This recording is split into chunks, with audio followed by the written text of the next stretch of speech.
నడిచినప్పుడు, మనం జలములలో బడిదాటునప్పుడు అవి పొర్లిపొర్లవు, అగ్నిమధ్యం నడుచునప్పుడు కాలిపోము. యెషయా 43:1-2. దుర్గములను పడద్రోయుట మరియు భయమును జయించుట. మన మనస్సులో బలమైన దుర్గాలవలె స్థిరపడిన తప్పుడు ఆలోచనలను, అపనమ్మకాలను మనం కూల్చివేయాలి. అపొస్తలుడైన పౌలు చెప్పినట్లు, శరీర సంబంధమైనవి కాని దేవుని ఎదుట దుర్గములను పడద్రోయజాలినంత బలము కల యుద్ధోపకరణాలు మనకు ఉన్నాయి. మనం ప్రతి ఆలోచనను క్రీస్తుకు లోబడనట్లు చెరపట్టి 2 కొరింథీయులకు 10:4-5 సత్యానికి విరుద్ధమైన ప్రతి తలంపును బంధించాలి.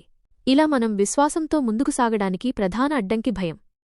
దేవుడు మనకు చెప్పిన దానికంటే అపవాది మాటలపై మనం ఎక్కువ విశ్వాసముంచేలా భయం మనల్ని భయపెడుతుంది.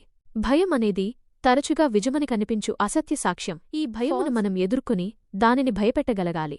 అంటే దేవుని వాక్యంపై నిలబడి మన జీవితంలో పనిచేయడానికి దేవునికి అనుమతివ్వాలి. భయమును బంధించి దేవునిపై మన విశ్వాసాన్ని కట్టినప్పుడే ఆయన మన జీవితాలలోని ఒక్కొక్క ముడిని విప్పి మనల్ని తిన్నవిగా చేయగలడు. కట్లు విప్పబడిన విడుదల. షేద్రకు, మెషేక్, అబెద్నెగో కథ దీనికి గొప్ప ఉదాహరణ.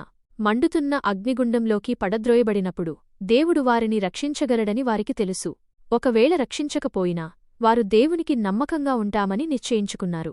అటువంటి నిశ్చయత మనకు ఉండాలి. వారు కట్టివేయబడి అగ్నిలో పడద్రోయబడ్డారు. కాని రాజు అగ్నిలోనికి చూడగా వారు కట్లు విప్పబడి నడుస్తున్నారు. వారితోపాటు 4వ వ్యక్తిని కూడా రాజు చూశాడు. ఇది ఎంత అద్భుతమైన సత్యం! మనం సమస్యలలో కట్టబడి ఉన్నప్పుడు ఆ సమస్యలలో నుండి నడుచుచుండగానే మన కట్లు విప్పబడి విడుదల లభిస్తుంది.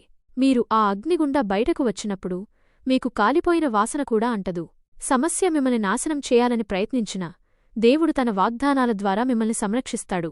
కాబట్టి ప్రభువైన యేసును వెంబడించడానికి నిర్ణయించుకోండి. ఆయన మార్గం ఎల్లప్పుడూ తిన్ననిది. ఎంత కష్టతరమైనా ఈ విశ్వాస పరుగుపందెములో నిలబడి దాన్ని ముగించడానికి నిర్ణయం తీసుకోండి. భయపడవద్దు, ఎందుకంటే ఆయన మనతో ఉన్నాడు. వాగ్దానాల ఫలాన్ని పొందుకోవడానికి దీర్ఘశాంతము కలిగి ముందుకు సాగండి.